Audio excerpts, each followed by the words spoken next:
So hello guys, in this video I will show you how to get to taskbar in Windows 11. So there are multiple ways to do it, but the easiest one is to get to your Windows logo right here and search Task Manager, and now select this open button,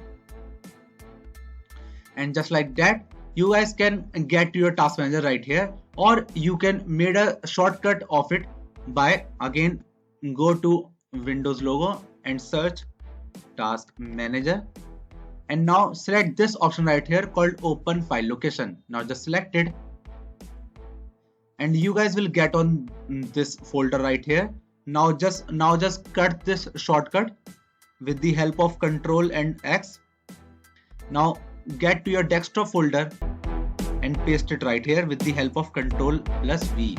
And now you guys can see the Task Manager shortcut has been created. Double click on it and you guys will get on to your Task Manager easily with the help of this shortcut. So that's how you guys do it, and that's it for the video guys. If you find this video helpful, then make sure to share it with your friends and also subscribe to our channel for more such videos. And thanks for watching.